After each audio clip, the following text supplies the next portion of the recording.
যখন ঢাকা বিশ্ববিদ্যালয় ক্যাম্পাস বন্ধ ঘোষণা করছে সবাই হতাশ হয়ে পড়ছে। মূল সারি যারা সমন্বয়ক ছিল তারাও আমাকে ফোন দিয়ে হতাশা ব্যক্ত করছিল, আন্দোলনে তাহলে ভবিষ্যৎ কি। এবং তখন আমরা আমাদের জায়গা থেকে সিদ্ধান্ত নিয়েছিলাম এই আন্দোলনটাকে আমরা সারা দেশে ছড়িয়ে দেব।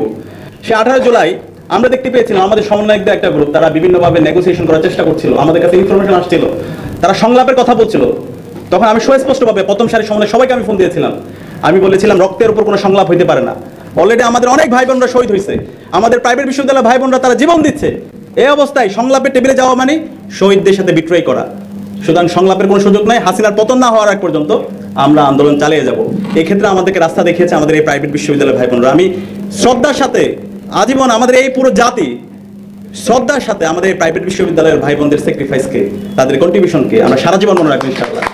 ঢাকা বিশ্ববিদ্যালয়ে 15 জুলাই আপনারা দেখতে পেয়েছেন ছাত্রলীগের সন্ত্রাসীরা, আওয়ামী লীগের গুন্ডারা আমাদের বোনদেরকে মেরে রক্তাক্ত করেছিল। সেদিন আমরা সিদ্ধান্ত নিয়েছিলাম চাঙ্কারপুল থেকে আমরা ছাত্রলীগের সন্ত্রাসীদেরকে প্রতিহত করব এবং আমরা ঢাকা বিশ্ববিদ্যালয় ক্যাম্পাস ছাত্রলীগ মুক্ত করব। এবং সেদিন এই প্রাইভেট বিশ্ববিদ্যালয়ে আমার অসংখ্য ভাইরা সেদিন চাঙ্কারপুলে একত্রিত হয়েছিল। তারা এই আমার ভাই বোনদের রক্তাক্ত চেহারাগুলো দেখে তারা বসে থাকতে পারে নাই। এবং এরপর থেকে এবং একই সাথে সেদিন যাত্রাবাড়ি থেকে আমার অনেক মাদ্রাসার শিক্ষার্থীরাও সেদিন একত্রিত হয়েছিল। পরবর্তীতে আপনারা জানেন 16 জুলাই শহীদ মিনারে একটা গণজাগরণ হয়েছে এবং সারা দেশে মুক্তিকামী ছাত্র জনতা রাস্তায় নেমেছিল। এবং রংপুরে আমাদের ভাই আবু সাইদ তার 2 হাতকে প্রসারিত করে শহীদ হয়েছিল। চট্টগ্রামেও ভাই ওয়াসিম শহীদ হয়েছে, শান্ত শহীদ হয়েছে, 6 জন ভাই শহীদ হয়েছে। এবং যখন এই 6 জন ভাইয়ের শাহাদাতের কথা আমরা শুনতে পেলাম তখন আমরা সিদ্ধান্ত নিলাম আমাদের এই আন্দোলন হাসিনার পতন না হওয়ার আগ পর্যন্ত চলতে থাকবে। আমরা যদি একজন থাকি আমরা একাই আন্দোলন চালিয়ে যাবো ইনশাআল্লাহ। এর পরবর্তীতে 17 জুলাই হাসিনা এত বেশি ভয় পেয়ে গিয়েছিল সেই ঢাকা বিশ্ববিদ্যালয় ক্যাম্পাসকে বন্ধ ঘোষণা করছে। আমরা যখন গাইবানা যারা যেমন কফিন মিছিল করছিলাম ঢাকা বিশ্ববিদ্যালয় ভিসি চত্বরে, সেই ঢাকা বিশ্ববিদ্যালয়কে বন্ধ ঘোষণা করছে। এবং এখন যত সহজে আমি বর্ণনা করছি পরিস্থিতি তখন অত সহজ ছিল না। যখন ঢাকা বিশ্ববিদ্যালয় ক্যাম্পাস বন্ধ ঘোষণা করছে সবাই হতাশ হয়ে পড়ছে। মূল সারি যারা সমন্বয়ক ছিল তারাও আমাকে ফোন দিয়ে হতাশা ব্যক্ত করছিল, আন্দোলনে তাহলে ভবিষ্যৎ কি। এবং তখন আমরা আমাদের জায়গা থেকে সারা দেশের যারা সমন্বয়ক ছিল, অ্যাক্টিভিস্ট যারা আছে, আমাদের প্রাইভেট বিশ্ববিদ্যালয়ের বন্ধু ছোট ভাই যারা আছে, সাংবাদিক, মানবাধিকার কর্মী, আমরা সবার সাথে তখন মিটিং করেছিলাম এবং আমরা সিদ্ধান্ত নিয়েছিলাম এই আন্দোলনটাকে আমরা সারা দেশে ছড়িয়ে দেব।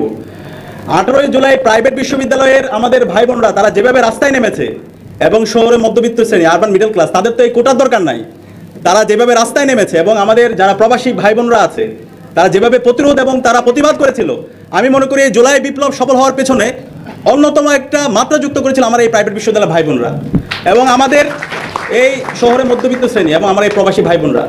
তারা এই আন্দোলনটাকে সারা দেশব্যাপী ছড়িয়ে দিয়েছিল। সে 18 জুলাই আমরা দেখতে পেয়েছিলাম আমাদের সমন্বয়কদের একটা গ্রুপ, তারা বিভিন্নভাবে নেগোসিয়েশন করার চেষ্টা করছিল, আমাদের কাছে ইনফরমেশন আসছিল, তারা সংলাপের কথা বলছিল।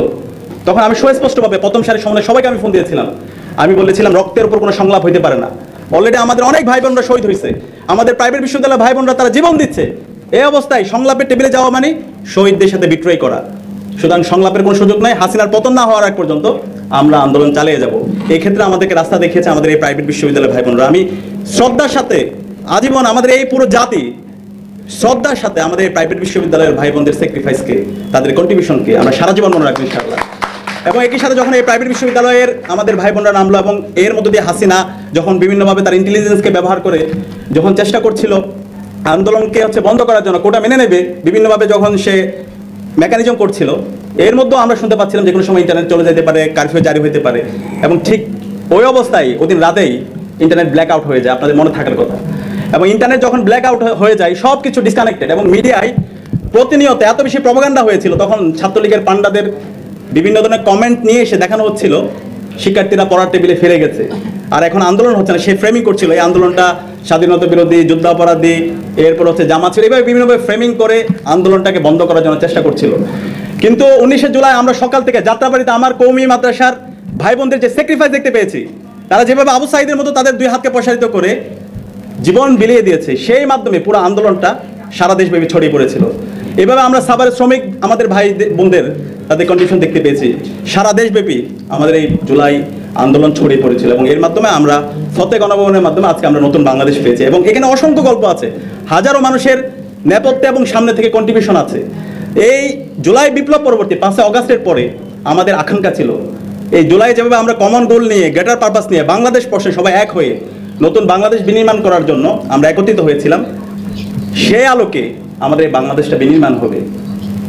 কিন্তু আমরা দেখতে পেয়েছি জুলাইয়ের পরে, এই জুলাই বিপ্লবে যে মানুষগুলো সবচেয়ে ক্রুশিয়াল টাইমে কন্ট্রিবিউশন রেখেছে, আমার এই প্রাইভেট বিশ্ববিদ্যালয় ভাই বোন, আমার এই কওমি মাদ্রাসার শিক্ষার্থী, আমার এই শ্রমিকরা, বিভিন্ন প্রবাসী, শ্রমজীবী এবং বিভিন্ন রাজনৈতিক দল ওই সময়ে যে কন্ট্রিবিউশন রেখেছে তাদেরকে সবাইকে কর্নার করে দেওয়া হয়েছে, তাদেরকে আদারিং করা হয়েছে। একটা নির্দিষ্ট গ্রুপের মধ্যে পুরো জুলাইকে নিয়ে আসার চেষ্টা করা হয়েছে। আমার এখনো মনে আছে সেই সময় 5 অগাস্টের পরে, 5 অগাস্ট রাতে আমরা একসাথে একই বাসায় ছিলাম। পরবর্তীতে এই শপথ প্রোগ্রামের পরে আমরা ক্রমাগত বলেছি আজকে যারা মূল সারি সমন্বয়ক আছে তাদেরকে, ভাই এই জুলাই বিপ্লবের পর আমাদের একটা প্রক্লেমেশন দরকার, একটা ঘোষণাপত্র দরকার, একটা ন্যাশনাল কনসেনসাস দরকার, যেন এর মাধ্যমে আগামীর বাংলাদেশ বিনির্মাণ হয়। কিন্তু তখন আমরা এই সমন্বয়কদের থেকে শুনতে পেয়েছি তারা একটা পার্টি ফরমেশন করতে চায়, অথবা তারা নিজেদের মতো করে এই বিপ্লবটাকে নিজেদের মধ্যে নিয়ে যেতে চায়। তাদের কাছে এটা সবার আগে, তাদেরকে বাংলাদেশ পরিবর্তনের চাইতে তাদের কাছে নিজেদের আখে গোছানোটা সবচেয়ে বড় হিসাবে আমরা তখন দেখতে পেয়েছি। এবং এই তাদের বিট্রয়ালের কারণে, সঠিক সময়ে সঠিক সিদ্ধান্ত না নেওয়ার কারণে, এবং এই বিপ্লবের যারা স্টেক ছিল তাদেরকে ডিনাই করার কারণে, হিস্ট্রিক্যাল করাপশন করার কারণে আজকে 1 বছর পরে আমরা দেখতে পাচ্ছি বিভিন্ন ধরনের বিভাজন তৈরি হয়ে গিয়েছে। আমাদের এই জুলাইয়ের পর আমাদের প্রথম দাবি ছিল, যাদের মাধ্যমে আজকে আমরা আজাদি পেয়েছি, নতুন বাংলাদেশ পেয়েছি, আমাদের এই শহীদদেরকে রাষ্ট্রীয় স্বীকৃতি দেওয়া, তাদের পরিবারের দায়িত্ব নেওয়া। আমাদের যারা গাজী আছে সেই গাজী পরিবারের তাদের ট্রিটমেন্টের ব্যবস্থা করা এবং তাদের পরিবারের দায়িত্ব নেওয়া। কিন্তু আমরা দেখতে পেয়েছি রাষ্ট্র থেকে তাদেরকে ডিনাই করা হয়েছে। আমার মনে আছে 5 অগাস্টের পরে পুরো অগাস্ট মাস জুড়ে আমি শহীদ পরিবারের কাছে গিয়েছি, গাজী পরিবারদের সাথে দেখা সাক্ষাৎ করেছি, তাদের ট্রিটমেন্টের জন্য বিভিন্নভাবে কাজ করেছি। কিন্তু এই যারা নিজেদেরকে মাস্টার মাইন্ড দাবি করে এবং পুরো জুলাই বিপ্লবকে কুক্ষিগত করতে চেয়েছিল, তারা তখন সরকারি বিভিন্ন ধরনের দপ্তরে তারা দৌড়াদৌড়ি করছিল, তারা বিভিন্ন ধরনের পদ দখল করার জন্য সে সময় চেষ্টা করেছিল এবং বাকিদেরকে সবসময় কর্নার করে দেওয়া হয়েছে। পরবর্তীতেও এই আমাদের এই শহীদদেরকে এবং আহতদেরকে তাদের ট্রিটমেন্ট ব্যবস্থা করা, তাদের দায়িত্ব নয়, সেই জায়গায় আমরা এখন পর্যন্ত সেই ধরনের দৃশ্যমান কাজ দেখতে পাচ্ছি না। যেগুলো দেখতে পাচ্ছি সেগুলো একটা শহীদদের সাথে প্রতারণা করা। আমাদের এই জুলাই ফাউন্ডেশন, আমার এক ছোট ভাই রাহাত উত্তরায় সে গুলিবিদ্ধ হয়ে তার চোখ হারিয়েছিল, তার 30 লক্ষ টাকা দরকার। সেটার জন্য আমাকে এই সমন্বয়কদেরকে এবং জুলাই ফাউন্ডেশন কমপক্ষে 20 থেকে 25 বার ফোন দিতে হয়েছে। এরপরও সর্বশেষ 1 লক্ষ টাকা দিছে। আর ভাই রাষ্ট্রের কি টাকার অভাব আছে? পরবর্তীতে আমরা নিজেরাই ফান্ডিং বিভিন্ন জায়গায় গিয়ে বিভিন্ন বড় কাছে গিয়ে 30 লক্ষ টাকা ম্যানেজ করে তাকে থাইল্যান্ডে পাঠিয়েছি। এরকম হাজারো আমাদের আহত ভাই বোনরা তারা এখন রাস্তার ধারে ধারে ঘুরছে, এখনো তারা ট্রিটমেন্ট পাচ্ছে না। তাদের পরিবারগুলো, তাদের ফ্যামিলি ডিভোর্স হয়ে যাচ্ছে। পরিবারের একমাত্র যে হচ্ছে তার ফ্যামিলিকে পরিচালনা করতো, সে আহত হয়ে এখন হাসপাতাল বেডে পড়ে আছে। তার ফ্যামিলি, তার পরিবার দুঃসহ জীবন পরিচালনা করছে। এরপর আমাদের এই প্রত্যাশা ছিল এই জুলাই বিপ্লবের পর আমাদের এই যে এই প্রতিষ্ঠানগুলোকে ভেঙে চুরমার করে দেওয়া হয়েছে গত 16 বছরে, সেই প্রতিষ্ঠানগুলোকে নতুনভাবে ঢেলে সাজানো হবে। এবং যে ফেসিবাদের দোসররা হাসিনাকে হাসিনা বানাইছে তাদেরকে সমূল উৎপাদন করা হবে। আমরা দেখতে পেয়েছি তাদের প্রতি সিম্পেথি, তাদেরকে আবার বিভিন্নভাবে পুনর্বাসন করা প্রত্যেকটা জায়গায়। তাদের প্রতি একটা দরদ তৈরি হয়ে গেছে যে অন্তর্বর্তীকালীন সরকার যারা রক্তের উপর বসে শপথ গ্রহণ করেছে তারা তাদের প্রতি দরদ দেখায়। আবার যখন এদেরকে প্রতিরোধ করতে যাই তখন তাদেরকে বলা হয় মব। কোন ধরনের সুস্পষ্ট এটা হচ্ছে জুলাইয়ের সাথে গাদ্দারি, জুলাইয়ের সাথে প্রতারণা।